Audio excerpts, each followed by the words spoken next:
Boa noite, boa noite. Sejam todos bem-vindos. Vamos falar essa noite num tema, um assunto muito importante, não é? Vamos falar sobre educar na fé, que é muito importante. Essa noite nós vamos descobrir o quanto é saudável e fundamental.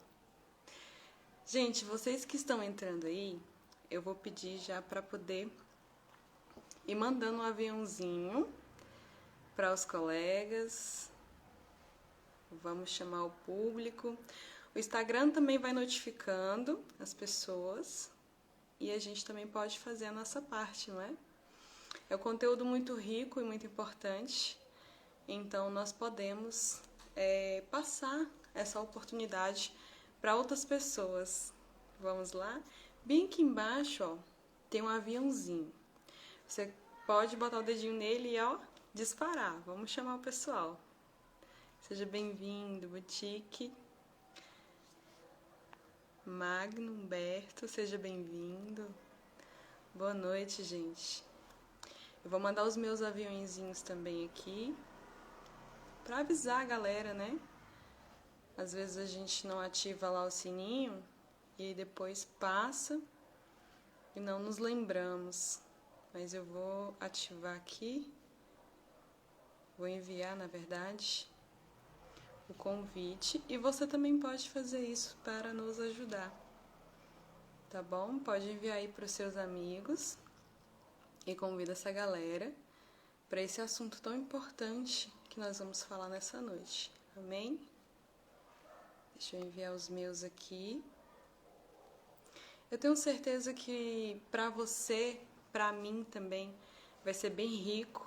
A gente vai ter bastante conteúdo bacana. Até porque também falar de maternidade, paternidade, da criação e educação dos filhos é sempre proveitoso, não é? Nós sempre aprendemos muito. Aí, já enviei bastante aqui. E eu conto com você também enviando aí, tá bom? Vamos lá? Pode ir convidando.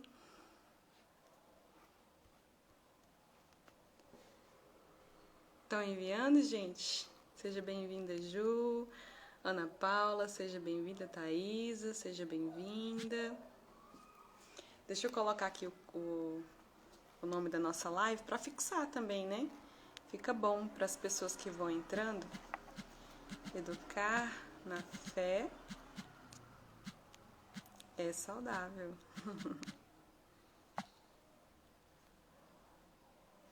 Vamos fixar agora. Bom, gente, sejam todos muito bem-vindos. É um prazer imensurável estar aqui. A doutora já está por aí na área. Eu vou chamá-la para a gente dar início, tá bom? Mas os que forem entrando aí, pode mandar os aviõezinhos para a gente poder convidar essa galera para fazer parte desse momento riquíssimo, tá bom? Deixa eu mandar o convite aqui para ela. Vamos lá.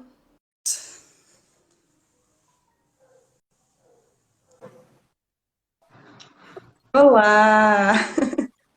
Tudo bem? Boa noite, doutora. Boa noite, tudo bem, Sheila? Tudo bem? Que noite agradável para a gente falar de educação na fé, não é? É isso mesmo. Seja muito bem-vinda. É um prazer ter você aqui no nosso espaço para a gente falar desse assunto Obrigada. riquíssimo. E é uma honra ter Bom, sido convidado por esse tema tão importante. que bom. Nós ficamos felizes em tê-la aqui. Eu gostaria, doutora, que você se apresentasse, falasse um pouquinho sobre você para nós. Tá certo.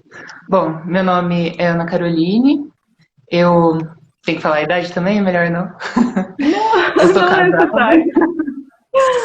sou casada há 3 anos, sou médica e estou terminando a minha residência de pediatria, que é a área que eu escolhi de especialização médica. Eu venho de uma família católica, tenho uma irmã também mais nova. Acho que é basicamente isso a minha apresentação. Que bom. É bom a gente poder contar com médicos, né, de fé, cristãos, porque a gente se sente até mais seguro, né? E vem a informação de grande força e de grande valia para nós que somos também cristãos. Então é muito bom ter você aqui essa noite.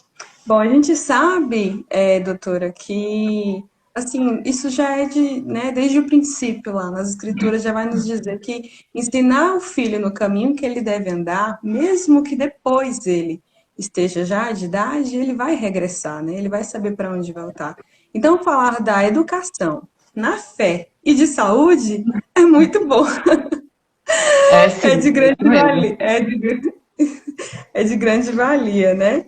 Então, a gente sabe que aqui nessa noite nós teremos, além de pais e mamães atrás de informação, também tem sempre aquela tia, aquele tio, avó, avô, que tem interesse em comum uma boa educação do seu filho, da sua criança, do seu neto, do seu sobrinho, né?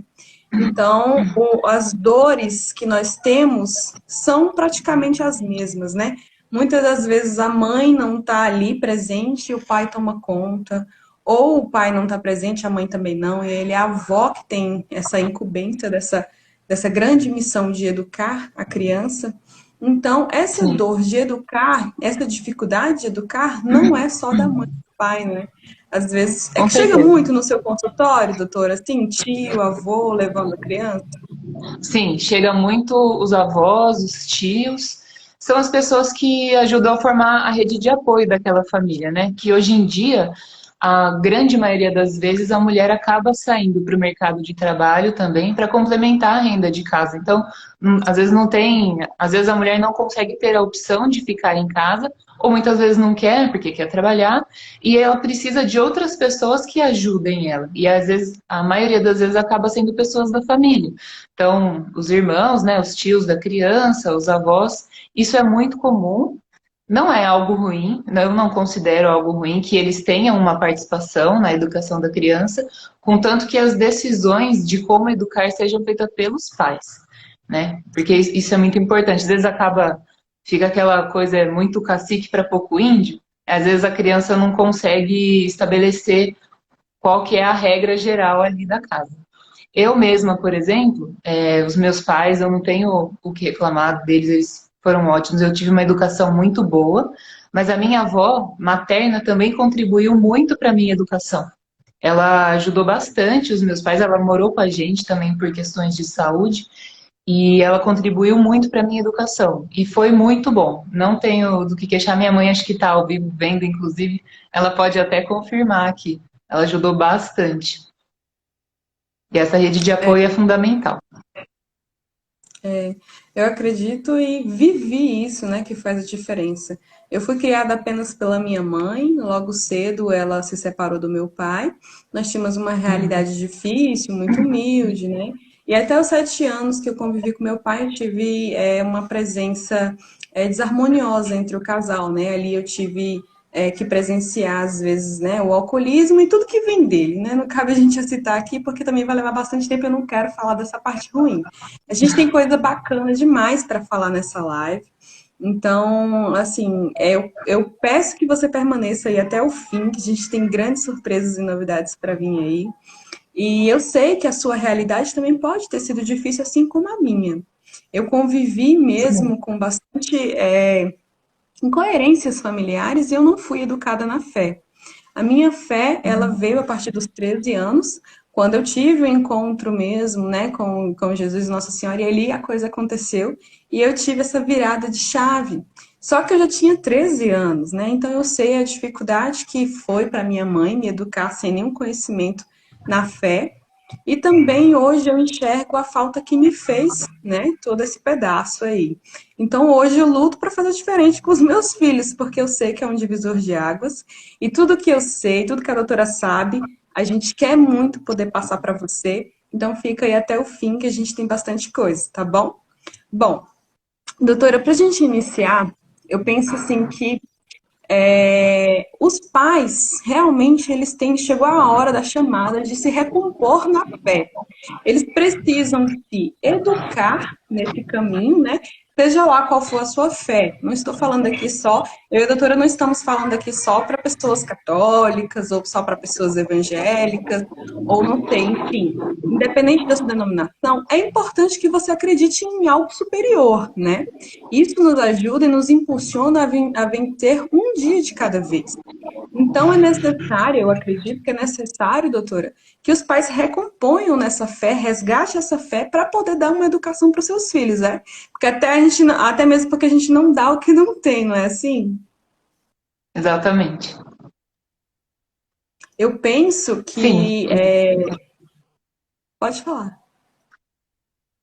Não, e realmente o fato de crer em algo superior, e eu entraria até mais no detalhe do cristianismo mesmo, ele cria na gente uma vontade de ser melhor, de Isso. alimentar as virtudes, né? De ser melhor para o outro, de querer servir, porque muitas vezes, né, o que a gente mais vê aí mundo afora é, o que importa é você ser feliz, o que importa é o que te faz bem, o que importa é o que você aceita como verdade. Não é bem assim, né? A verdade, ela é uma só, a gente acreditando ou não. E não é bem o que dá a sensação de bem-estar pra gente que é o melhor pra gente, né? Tem muitas coisas que são nutritivas para a gente comer e tem um gosto que não é tão bom. Mesmo assim, a gente tem que comer. Então, tudo na nossa vida exige um certo grau de sacrifício. E principalmente as melhores coisas como, por exemplo, a educação de uma criança, que é trabalhosa, a gente sabe que só que ela é fundamental, ela é importante, ela exige sacrifício, só que é necessário. O fruto é muito bom, o fruto disso. Então, para a gente parar de ter essa ilusão de que só o que me faz sentir bem, só o que me dá prazer, que é o bem, que é o verdadeiro, né, que é o belo. Então, essa distinção aí também é bem importante, principalmente na formação dos pais, antes da formação das crianças. Uhum. E voltado para esse quesito, doutora, assim, a gente sabe que você está ali com a sua profissão ativa. Teve algo já que você passou, assim, no seu consultório, aonde você viu que a falta de crença ou de resiliência dos pais ou responsável que estava ali com uma criança, não sei, no pronto-socorro ou numa consulta qualquer, teve grande peso, assim, com a criança doente, não sei, algo do tipo. Eu não sei se eu fui clara. A situação onde você percebeu que a falta, né, dessa fé em algo superior da pessoa que estava ali com a criança acabou atrapalhando, acabou sendo difícil e ruim e dificultando todo o processo que a criança fique bem, que ela alcance, né? E até mesmo que você consiga dar um diagnóstico, assim, além dos exames. Bom, assim, consultório eu ainda não tenho, né, que eu estou terminando a minha formação, mas eu atendo nos ambulatórios da residência, né, do plantão em pronto-socorro, então eu já tive um certo contato com esse tipo de coisa assim. Já tive algumas experiências, né, de pais que realmente não têm nenhuma religião, ou se tem a religião, não é bem aquela coisa, né? Não acredita de verdade, não leva muito a sério, e isso impacta muito na educação da criança, assim. Já vi também várias vezes em UTIs, essas coisas, mas a maior parte das vezes, mesmo que sejam casais que, os pais, né, que não têm tanta fé, tanta assim, uma vida na religião, o que eu mais vejo são que na hora do aperto eles recorrem à fé. Por mais que seja ou católico ou evangélico, foram os que eu mais vi. Os que eu mais vi foram cristãos mesmo. Eles recorrem à fé, eles se apegam, como se. Não estou falando que Deus faz isso de propósito de forma alguma, mas às vezes Deus se utiliza de algumas situações para reacender novamente a fé no coração daquelas pessoas, né? Deus sempre tira algo de bom das piores situações, por pior que seja, Deus sempre tira algo melhor, né? Então, o que eu mais tive contato em situações assim de grande perigo foi um resgate assim da fé, uma vontade de acreditar no impossível, né, de uma cura, algo mais nesse sentido que eu vi. E a gente sabe que ela realmente move montanhas, né? Às vezes a gente está em situação com o filho. Eu já tive algumas vezes, né? Passei por algumas experiências. Quem segue aí de pertinho já acompanhou. Com filhos meus, assim, que eu tive uma grande tentação, né? Em tentar resolver com as minhas próprias mãos. Porque nessa hora que aperta também, a gente tende a, não, né? Deus não, deixa eu ver o que que eu posso fazer, e eu mesmo vou dar um jeito, vou pagar os melhores médicos, o melhor hospital, e não é assim, né? A vida, a saúde, eu acho que é algo que não está no nosso controle, né, doutora? Assim, é muito mesmo a ciência. Eu acho que Deus também deu essa sabedoria ao homem também para poder ser suporte ali nessa hora e ajudar também. Não adianta a gente ficar pensando que nós mesmos podemos resolver. E o ser humano, além disso, tende a deixar as coisas sempre assim, vai empurrando, né? A minha fé eu vou empurrando, a educação na fé para os meus filhos eu vou empurrando, e aí quando aperta o calo, que a gente vai parar num leito de UTI com o filho, ou numa emergência correndo, aí é meu Deus, não é assim? É isso mesmo. É E é muito difícil. importante a gente saber onde está o centro da nossa vida, né? Porque às vezes, né, na correria do dia a dia, todos os problemas que acontecem, tá muito barulho aí da minha rua? Vocês estão ouvindo muito barulho? Ou tá tranquilo? Ah, eu acho que acontece, é normal. Aqui também de vez em quando Porque vai aqui ter um passa cachorro, uma muita moto. moto que vai passar. Pode Ó, se continuar. tiver muito, vocês me falam que eu fecho ali o vidro da janela. Tá Enfim, bom. a gente tem que definir muito bem qual que é o centro da nossa vida, né?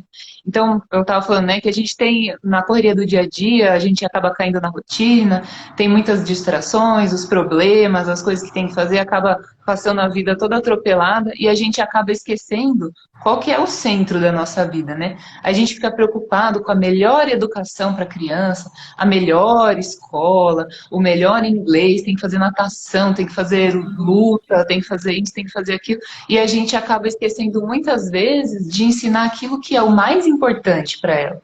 E não sei se todas as pessoas que estão assistindo aqui a live são cristãs, mas para quem é cristão, o centro da nossa vida, ele tem que ser Deus. E o nosso maior objetivo tem que ser a salvação da nossa alma.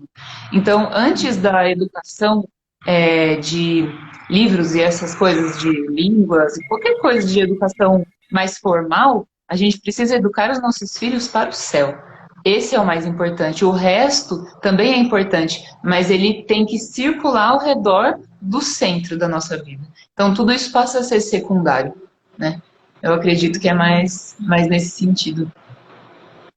Exato, doutora. Eu também concordo plenamente nessa questão de que a educação é para o céu, porque os filhos não são nossos, na verdade, né? Ele nos Exatamente. confiou essas vidas para que nós pudéssemos até aprender muito mais do que ensinar. Muitas vezes eu olho para os meus filhos e aí eles me necessitam, né? Chamam por mim e eu penso, meu Deus, mal sabem eles que eu que necessito deles, né? Ao invés de eu segurar a mãozinha deles, é eles que seguram a minha. Quantas vezes eu passei por momentos muito difíceis e que foram eles que me ajudaram, né? O meu menorzinho, antes das gêmeas, tem 3 anos. Ele cai, se machuca muito, assim. A última vez ele caiu, cortou bem fundo. E ele levanta, não, não foi nada, mamãe. Não se preocupa, não foi nada. Que bonitinho. Então você para e observa que é tão puro, né? É tão assim, eles que nos ajudam, eles que nos apoiam. Foi Deus mesmo, são anjos que Deus envia. E a gente precisa entender que realmente a gente mais aprende do que ensina, na verdade.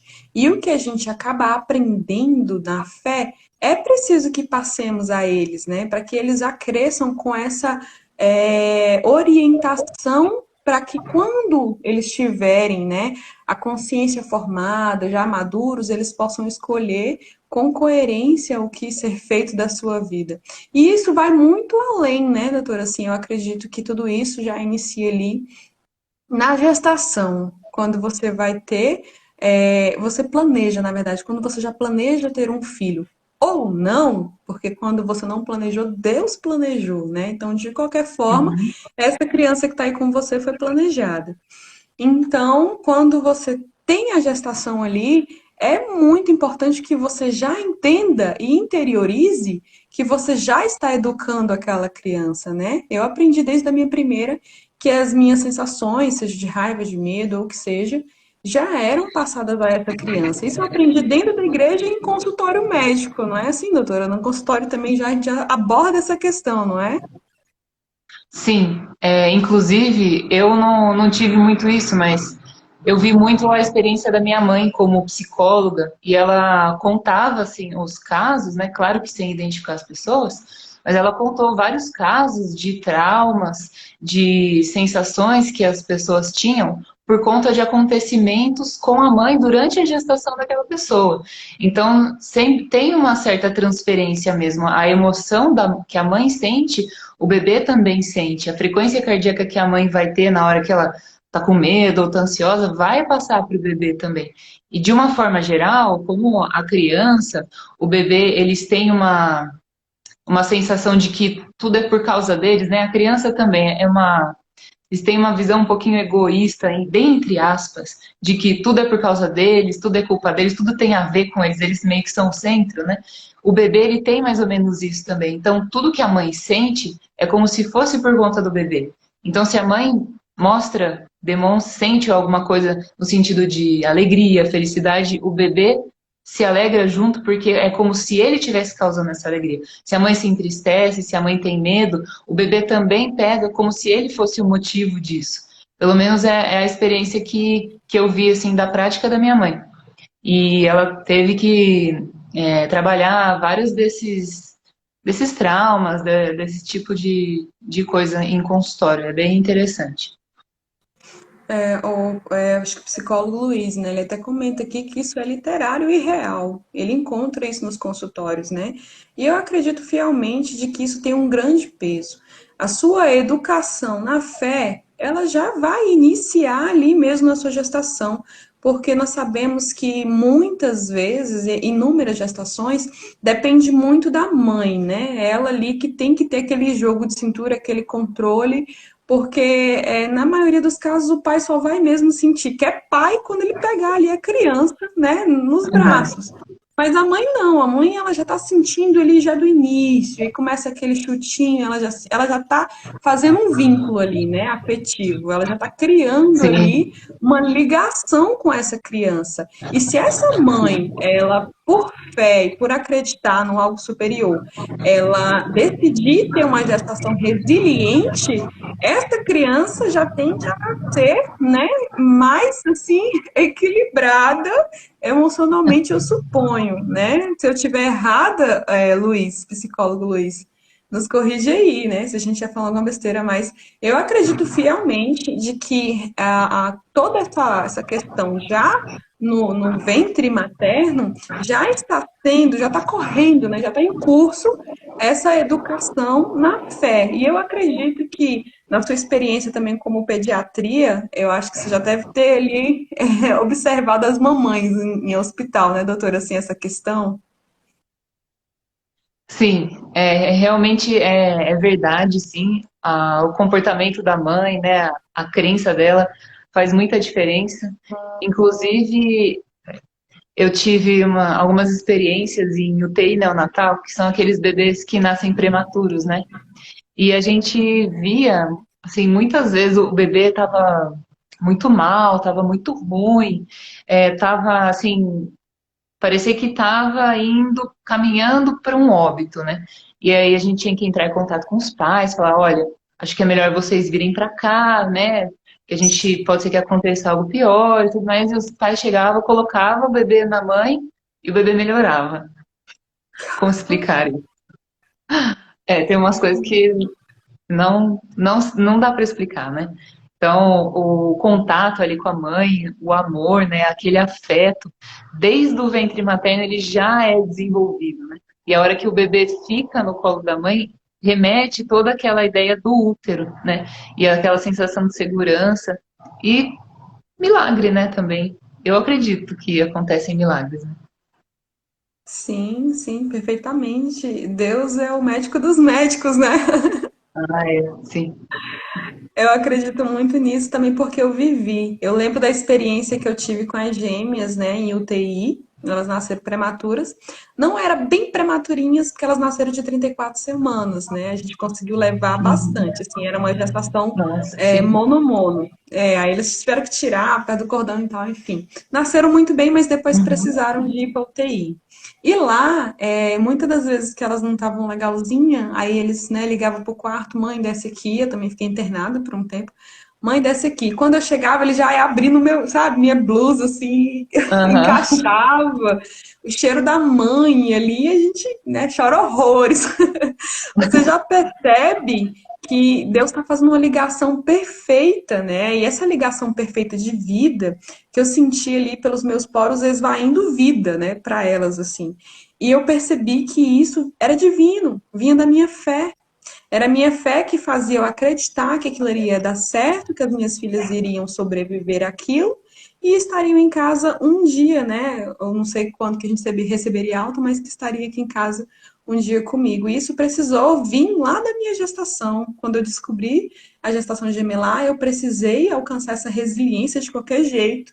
E ali Uhum. desenvolvi uma depressão, passei pelo processo de depressão, tive que me tratar uma psiquiatra e tal, mas eu fui bem certinha no tratamento, tomei todos os remédios Nossa, que direitinho. bom. Mas eu devo esse desfecho, assim, eu acredito que muito, claro, a ciência, né, a minha médica que era perfeita, mas muito sim a fé, porque se a fé não estivesse comigo naquele momento, eu não sei como estaria sendo hoje, né? E essa é a realidade de muitas mamães de UTI. Eu via muitas realidades lá que a gente para pior que a minha, né? Muito difícil. Para vocês médicos, essa realidade, ela pode, na verdade, para os médicos que acredito não tem uma fé também, ele é muito só ciência, eu acredito que seja só mais um dia de trabalho, né? Mas o médico cristão tem esse diferencial, não é, doutora? De você Ah, acreditar que os tem, seus viu? pacientes. De acreditar que os pacientes vai, né, sair daquilo ali, não é assim? Sim, sim. É.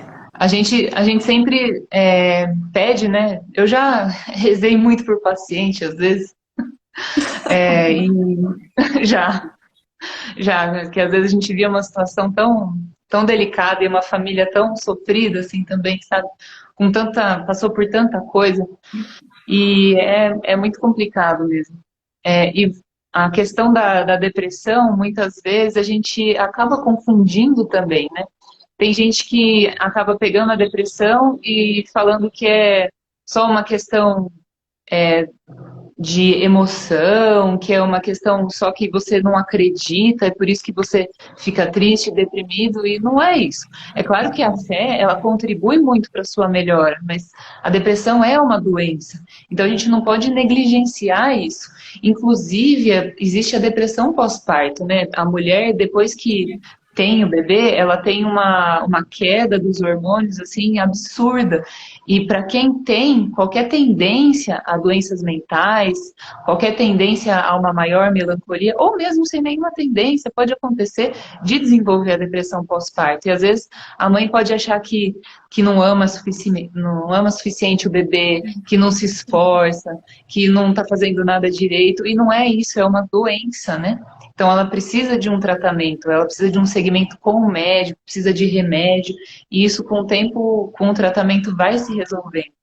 Eu achei bem interessante a sua colocação, que você tem a sua fé, mas você também soube ver que isso é um problema de saúde e ele precisa ser tratado. Afinal, né, Deus deu a inteligência para a gente conseguir tratar as doenças, né?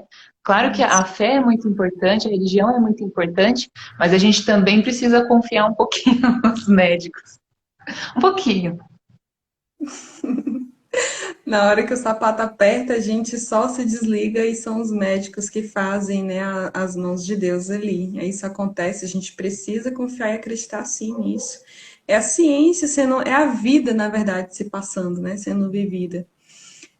Depois que você passa por esse período da gestação e a diferença, agora que a gente entendeu que tem essa diferença, a resiliência na gestação, a gente percebe quando nasce, a gente nunca sabe como que vai nascer, né? Se vai nascer bem, nem a gente, nem os É, médicos. Por mais que tenham exames, a gente não sabe como sim. que vai nascer.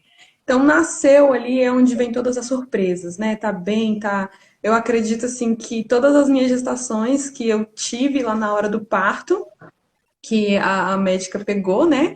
Ali quando ela pegou, a obstetra pegou a criança, dali nem todos eu tive a oportunidade de vir para mim, né? Já foi para a mão da pediatra, já via, eu vi ela indo embora assim, com o neném e a auréola, assim.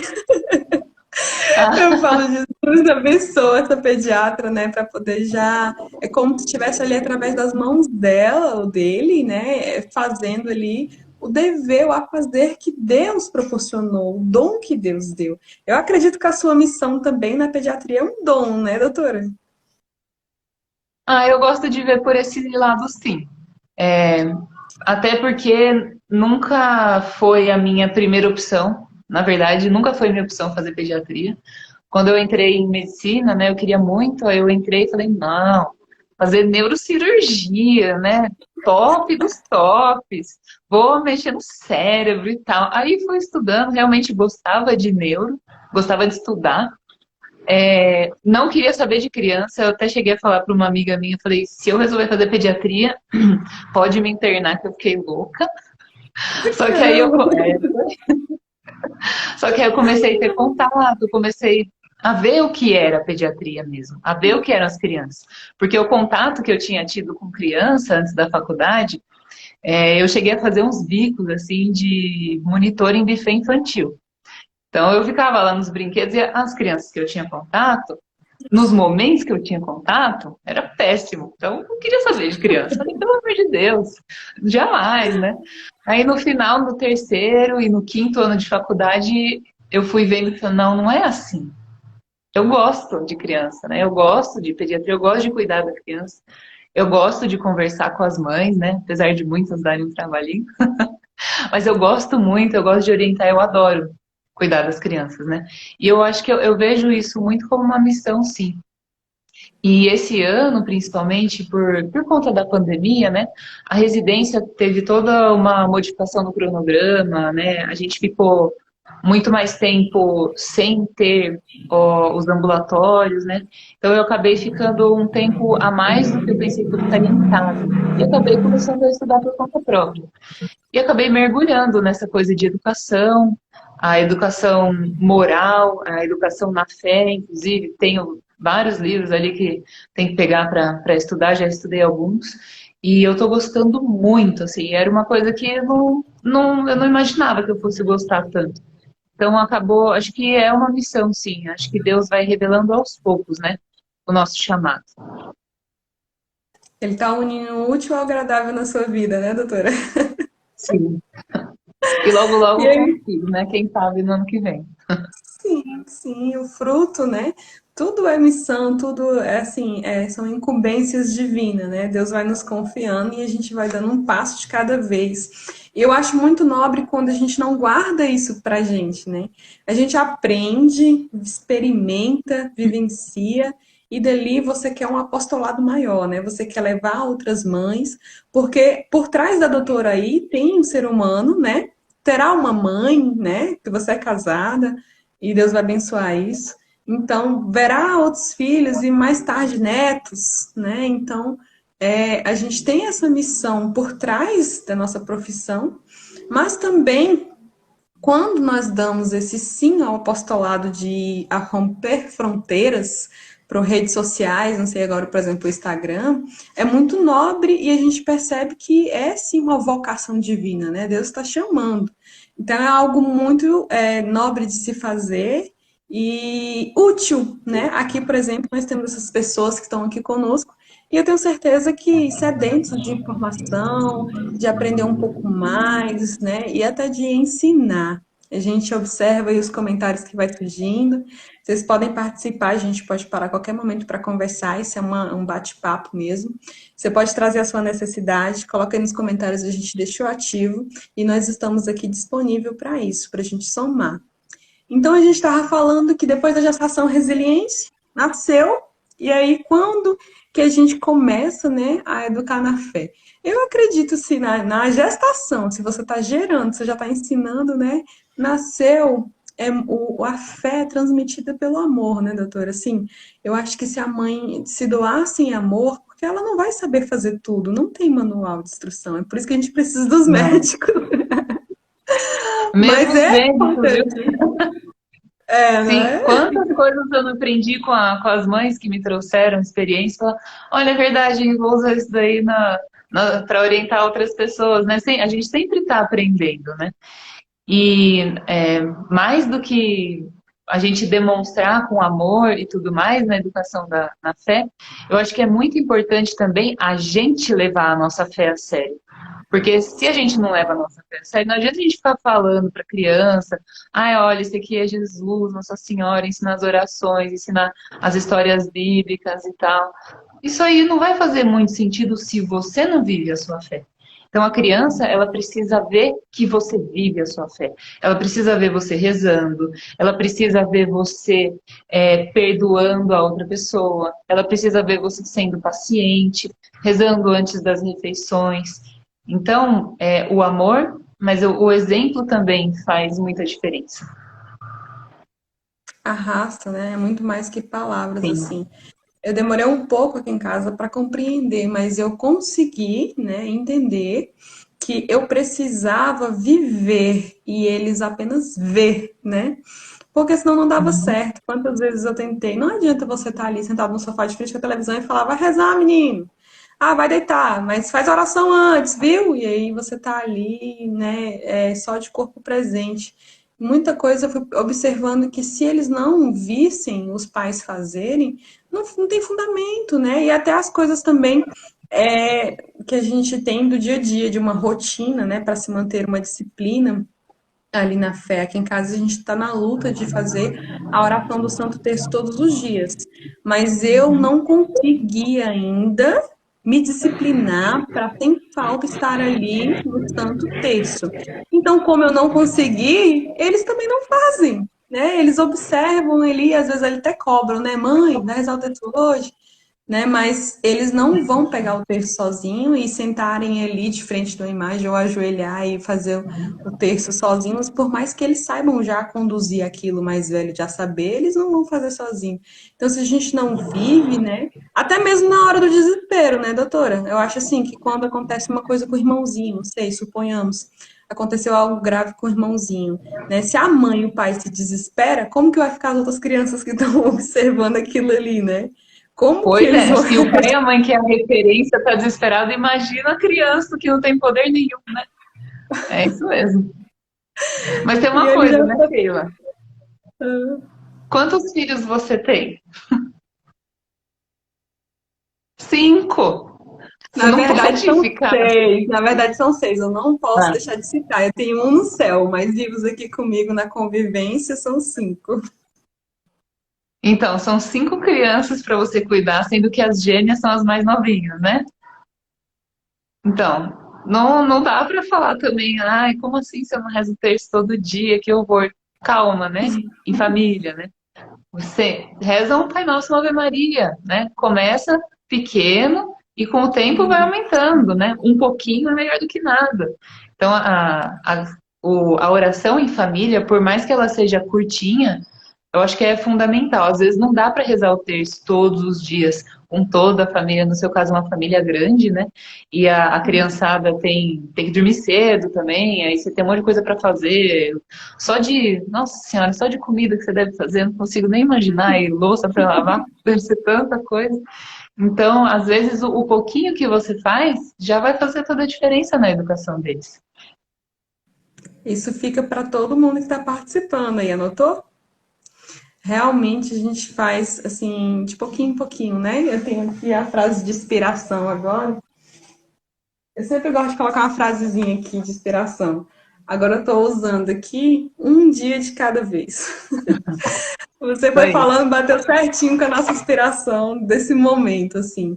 E não dá mesmo para você fazer milagres, né? Você é humano, você é humana. A oração é Edu Leon, não sei se eu li certo. A oração é algo difícil e que custa mesmo. É dever da Omarada Humarada. puxar e manter, zelar pela vida espiritual da família. Você sabe que você citou uma grande coisa, viu? Porque no lar, que é uma comunidade, né? Porque a gente tem ali, eu já falei isso em uma outra live, mas vale citar agora que eu me recordei. Tem a mãe ali que é a grande missionária, sim. Tem os filhos, que é a comunidade da sua casa, mas tem um homem, que é o sacerdote, né? O homem é o sacerdote do lar. Então, realmente você está certo, viu? Parabéns, Tá. muito bem. Os homens Ah, não podem deixar meu de marido, puxar. né? Ah, é? Meu Ah, eu marido. falei o nome, eu falei o nome certo? É Edu Eduardo Leão. Leão. Isso. Então, realmente, o homem é o sacerdote do lar, né? E ali vai ter situações onde o seu filho vai apertar, a mãe não vai saber o que fazer e quem segura, né? São É. vocês, são os homens que estão ali firmes para poder fazer o seu papel. Se você não tem o seu esposo do seu lado, o pai do seu filho do seu lado, isso não é um problema, né? Você pode se fortalecer sim na fé para ser uma grande mulher, mas jamais, de forma nenhuma, vai ocupar o espaço deste homem, né? Ele tem o Sim. espaço dele, a gente tem essa hierarquia, isso não vai existir nunca, é insubstituível. E é bom que você não substitua. Nós estamos em tempos onde as mulheres querem ser homens e não cabe, e elas acabam sofrendo com isso, né? Acham que estão ali por Sim. cima, mas sofre, não cabe. É como se você estivesse tentando enfiar uma coisa menor num outro maior e não cabe, vai acabar se machucando. Mas isso é assunto para umas outras lives, peraí. O que a gente precisa dizer é que nasceu o seu filho, já começou ali na gestação, mas nasceu, não tem um período certo, né, doutora, para iniciar. Você pode ali, já nasceu, já com seu amor, com seu cuidado, já ir ensinando na fé, e nesses momentos de apuro também já ir passando esse conforto, né? Sim. E tem uma coisa que, inclusive, eu estava conversando com meu marido esses dias, assim. Ele gosta muito de um padre exorcista americano que ele está acompanhando no YouTube, e ele tem aprendido muitas coisas lá com ele. E uma delas é que na hierarquia familiar, né, que existe realmente uma hierarquia, o homem, ele tem o poder de abençoar a mulher, e a mulher, ela tem o poder de abençoar os filhos. E a mulher reza pelo homem, né, pelo marido, e os filhos pelos pais. Então, desde cedo, um bebezinho recém-nascido, é claro que ele não vai entender nada que você está falando ali, mesmo que você esteja rezando com toda a fé do mundo. Mas você ir lá e abençoar a criança, fazer um sinal da cruz dela, já é ótimo. Rezar para o anjo da guarda da criança, proteger essa criança, já é uma educação na fé. E desde cedo, né? Desde a barriga, né? Quem tá gestante, no seu caso que tinha as gêmeas, você andava em 6. Você, as duas meninas e o seu anjo da guarda e o anjo delas. Um para Já é uma cada. Então comunidade, já. imagina, é uma comunidade. Realmente fez diferença, né? É assim, total. Hoje, quando eu olho para trás, claro, gente, eu sou humana. Teve vezes que eu saí com diagnósticos do consultório médico que eu encostei em algum balcão, uma árvore que eu vi para desaguar, né? Assim, e eu sempre fui muito torrona, ninguém podia ir, eu não desmarcava consulta, eu ia só. E eu tava dirigindo, né, e tudo, então eu precisava ir a pé, atravessar a pista e tomar um sorvete, alguma coisa, fazer a minha oração, para eu voltar para casa, senão eu não voltava. E eu tenho certeza que esses anjos me ajudaram a voltar para casa todas as vezes, o meu e o delas, né, que estavam ali, que são dois Com seres certeza. separados, né? Ali nós tínhamos três almas no mesmo corpo. É isso aí. Era muito forte, assim. E o filho, desde o início mesmo, assim, quando ele não entende a sua oração, falou bem, doutora, mas ele sente, né? E às vezes esse sentir dessa criança é muito mais do que a gente pode imaginar. A gente tem aí a ciência de que, a noção, né, de que até os 7 anos é um anjo ainda. Então essa criança, ela tá ali recém-chegada do céu. É um anjo, né? Talvez ela entenda até mais do que a gente que está fazendo a oração. Ela É sente verdade. aquilo. Então é extremamente importante que você viva Ai, Sheila, mas parece fácil falar, né? Só que não dá pra gente ser resiliente o tempo todo, ter fé e acreditar o tempo todo. Nós temos as nossas fraquezas, é fato. Nós temos as Muito. nossas mazelas, nós somos humanos, é fato. Mas quando você cai, fraqueja, né? Está na sua miséria, no pior mesmo da sua miséria. Se você olha para cima, né? Deus vê com bons olhos essa nobreza, essa busca. Quando a gente sai do egocentrismo e olha, Senhor, eu não dou conta, faz com as tuas mãos, é muito melhor, ele recebe com todo agrado. E eu vou te garantir uma coisa: de joelho ninguém te derruba. De É isso joelho, mesmo. de joelho a coisa é outra, né? E se o pai Uhum. tá de joelho, que é o sacerdote da casa, e os filhos presenciam aquilo, eles já vão aprendendo de pequeno a serem homens, Sim, a ter é um isso bom mesmo. caráter, né? A ter uma boa índole. Até para as mulheres eu senti muita falta, sabe, doutora, assim, do meu pai, da figura do meu pai. E eu procurei pai em todos os homens que eu encontrei, até no meu esposo eu procurava pai. Então faz a falta, né, desse sacerdote. Você mora com a sua esposa, com a mãe do seu filho ou não, não importa, né? Cumpra seu papel de sacerdote. Dê essa educação na fé para o seu filho, que fará total diferença, né, no corpo e na mente, né, doutora? Assim, quando se trata dessa questão da criança, né, do corpo e da mente, assim. Essa criação, essa grande riqueza que os pais dão, separados ou não, faz diferença até mesmo lá no consultório, não é? Faz, faz, faz sim. Porque muitas vezes eu acho muito ruim, às vezes os pais se separam, não vou nem entrar em detalhes qual seja o contexto da separação, motivo, etc.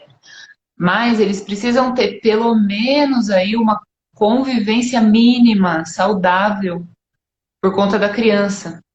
E assim, uma coisa que eu aprendi, eu fiz um acompanhamento, tipo curso de noivos, por um ano antes de casar, mais ou menos. E uma coisa que falaram é assim: nunca fale mal do pai para as crianças, nunca fale mal da mãe para as crianças, entre os cônjuges, né? Porque isso destrói, né? Porque a criança, por mais que vamos supor que os pais são divorciados, por mais que eles estejam separados, a criança ela tem um referencial de homem e mulher ali nos dois pais. E em algum momento houve um amor ali que gerou essa criança. Então, se tem uma rixa entre os dois, o pai fala mal da mãe para a criança, a mãe fala mal do pai para a criança, o que, que a criança vai entender do que é o amor, né? Então, ela veio de uma situação de competição, de uma rixa entre os dois. Então, a mãe vai falar os piores defeitos do pai para a criança e os piores defeitos da mãe. Da onde que vai vir o vínculo, né, com aqueles pais, a confiança mesmo nos pais? A criança ela precisa ter esse referencial. E isso acaba estragando, né, esse tipo de comportamento. Então, por mais que sejam separados, hoje é uma realidade muito comum. A criança, ela precisa ser poupada de algumas coisas, né? Você quer desabafar com outra pessoa, escolhe um amigo que você sabe que é o seu bem e não vai ficar também ajudando a falar mais mal, né? Mas com um adulto, não com uma criança ou com o seu filho, por mais que o filho já seja adulto, não se faz isso também, né? São pais. Os pais você tem que amar de volta e amparar na velhice, né? Sim. Você foi falando, doutora, eu lembrei de algumas caixinhas que eu recebo aqui no perfil, que me parece muito assim que a mãe, ela sente como se ela fosse casada com o filho, sabe? Ela faz o filho de esposo. Ela Sim, é muito conversa comum. não como. Não, ela não conversa como um filho, né? Ela não tem ele como um filho, independente da idade, tá, gente? Tem criança aí de 7, 6 anos, 8 anos, que a mãe acha que pode ficar desabafando com a criança, tá violentando a mente dessa criança e trazendo para ela peso e preocupação que não tem nada a ver. Aqui em casa tem o meu de Sim, 7 anos, ele é muito preocupado, até com a minha fisionomia. Ele vê minha fisionomia e fala: Mãe, você tá triste? Mãe, o que foi? Às vezes, quando eu e o pai tá com alguma coisa para se resolver, ele quando ele chega, ele percebe, parece que ele sente, ele fala, mãe, pai falou contigo quando chegou? E eu falo, filho, eu tive que chamar ele e falar, filho, isso não é uma preocupação sua. A vida é da mamãe e do papai. Você tem que se preocupar em brincar com seus irmãos, em estudar. Eu tive que conversar com ele, porque ele estava numa situação que ele estava sentindo como se fosse o meu pai, né? Estava tendo uma inversão de papéis aí. Ou até meu esposo, né?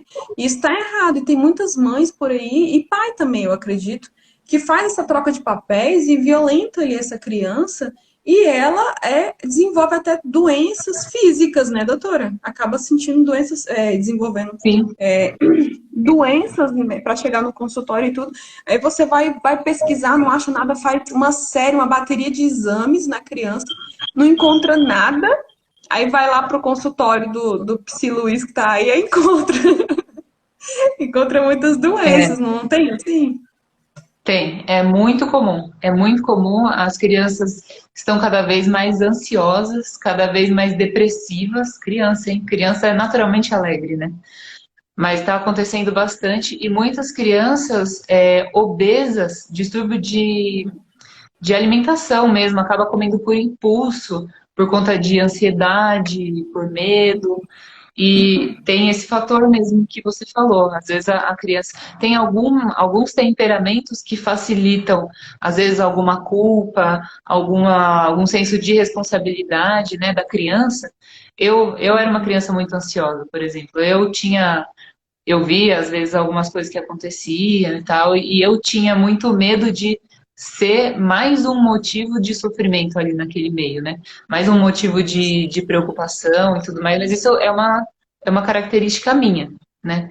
E tem alguns temperamentos que têm essa facilidade, a gente tem que tomar mais cuidado ainda.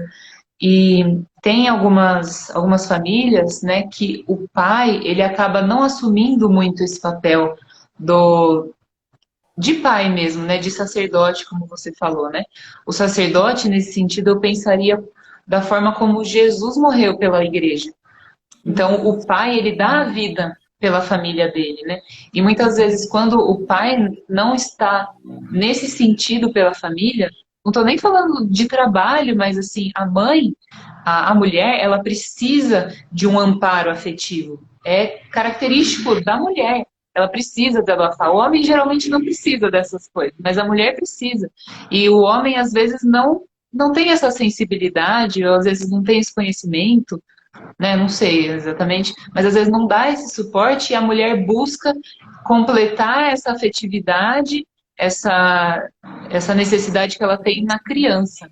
E isso é muito ruim, porque ela cria uma dependência da criança com ela, a criança acaba tendo um componente aí de ficar mais mimada, mais irritadiça, dependente da mãe, fica aquela criança que não desgruda da mãe, às vezes tem ciúmes da mãe com o pai, então, cria todo um contexto patológico, né, muitas vezes.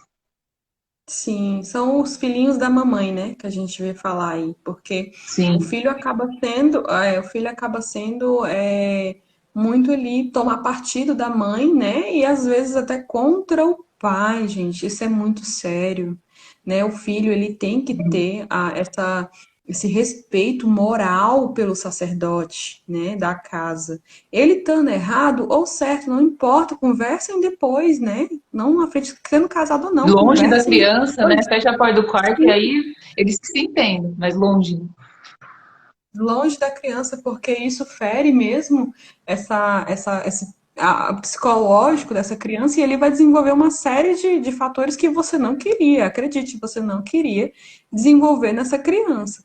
E dali a gente percebe até a questão mesmo muito de contra o que você está ensinando. Você vai lá dar uma educação na fé, ensina princípios e tal. Você fala sobre a igreja doméstica e quando o negócio aperta e você vai e faz toda esse ciclo, né, vicioso, onde você toma o filho para você ou você devolve o filho para ele. Aí você toma o filho para você e a gente vê casos Uhum. tão sérios que onde há uma separação, aí ou um ou outro acha que tem o direito de repente até matar a criança, né?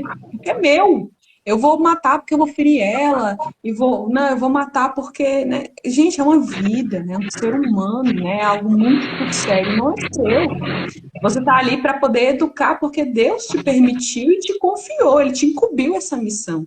Mas nós temos muito que observar isso, que às vezes acontece até inconscientemente, né, doutora? Sim, a maioria das vezes não é de propósito, a grande maioria, né? E isso geralmente acontece quando o casal não vai bem. Quando o casal não vai bem, todo o resto não vai bem também. Porque acaba projetando toda essa afetividade na criança, aí deixa a criança ser o centro da casa. E a criança nunca pode ser o centro da casa. É o casal que tem que ser. As pessoas mais importantes da família é o casal, depois vem os filhos.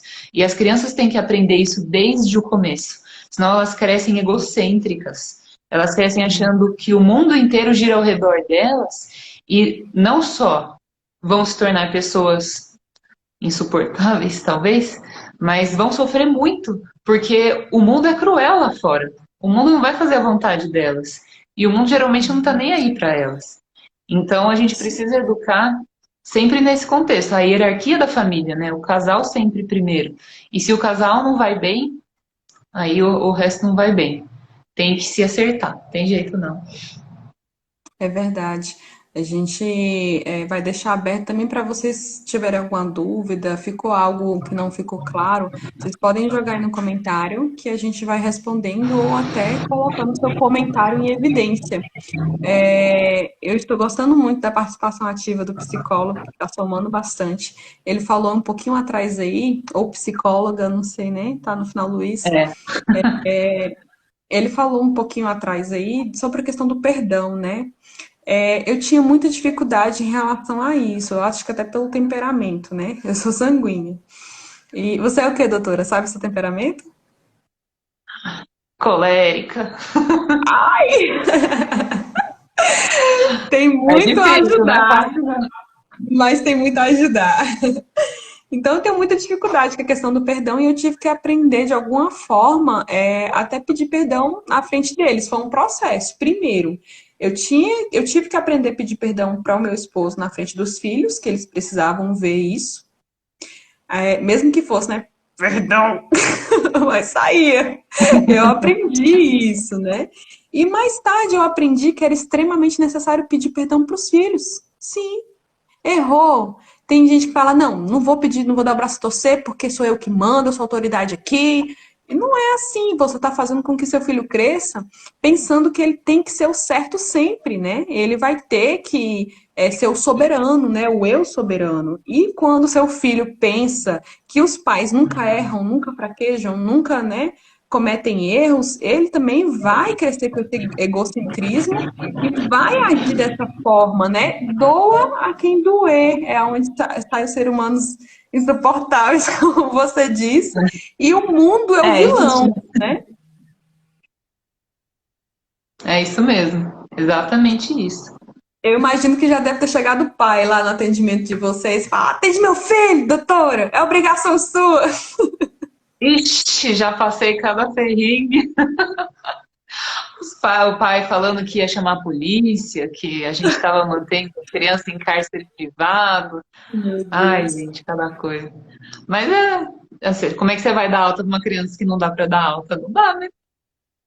São Mas no fim ossos deu do. tudo certo. Tudo é na conversa.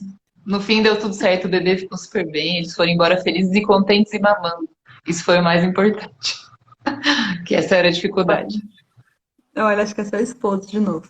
Não tem como fugir dessa realidade. Os pais precisam se dedicar à própria formação, crescer na virtude e lutar para vencer os defeitos. Isso vai durar a vida toda, com certeza. Não tem como fugir. Ou você dá um Não. jeito agora, ou então, filho, vai ter que dar de qualquer jeito, né? Vai ter que arrumar a coisa de qualquer jeito. Se quiser se retirar, né, com seu cônjuge aí, igual eu postei recente, se retire, se reequilibre, né? Volte Sim. as coisas no lugar. E depois você, né? Aqui em casa, às vezes, eu pego a cabeça com as crianças, eu me tiro rapidão falando, mamãe precisa pensar. E eu volto e conserto tudo. Só que eu tenho que sair primeiro para não surtar na frente deles. É, a gente tem Doutora, temperamento quente, né? Se deixar, a gente fala um monte de besteira na hora, né? Tem que esperar um pouquinho mesmo. A gente está chegando ao fim, é uma peninha. Foi tão deliciosa essa Ah, foi live, tão tá? rápido. Foi Passou ótimo, gostei voando. bastante. Gratidão por você ter disponibilizado o seu tempo de estar aqui, a sua mãe que esteve aí, o seu esposo que esteve aí, que grande apoio, é importante isso. Fico muito feliz É, de ter você aqui. E que venha outras vezes, que a gente possa sentar outras vezes para falar em N assuntos. A gente vai deixar, eu vamos. peço que você deixe depois o seu endereço aí do Instagram, né, para que o pessoal possa curtir, te acompanhar. Gente, a doutora está totalmente disponível, sabe? Vocês podem recorrer, tá bom? E obrigada a vocês também. Um beijo, fiquem com Deus. E Obrigada, viu? virou um minuto aí, não encerrou. O Instagram é cheio de surpresas, né? Olha só. Então, eu quero falar também, eu agradeço muito, Sheila, muito obrigada pelo convite. Essa live foi a minha primeira live no Instagram e foi muito especial, viu? Foi muito boa. Agradeço de coração, foi uma honra participar com você. E agradeço também Que a bom. presença de todo mundo que teve toda a paciência aí de ouvir a gente falando aqui, uma sanguínea e uma colérica, não deve ser muito fácil, não. Só temperamento quente. Gente, printa aí a Só. tela. Bota lá no Stories, nos marca e vamos levar esse apostolado a mais pessoas que a gente está aqui para somar e para ajudar. Agradeço a participação de todos vocês, gratidão, que Deus abençoe. Estamos aqui disponíveis, tá? Eu vou abrir a caixinha depois. Vai vir mais lives aí, essa é uma trilogia. Tô trazendo mais surpresa para vocês aí. A doutora também lá no perfil dela acompanhe e estejam conosco, tá bom? Um beijo. Boa noite, fiquem com Beijo. Deus. Tchau, doutora. Boa noite. Tchau, tchau, gente. Tchau, tchau, Sheila.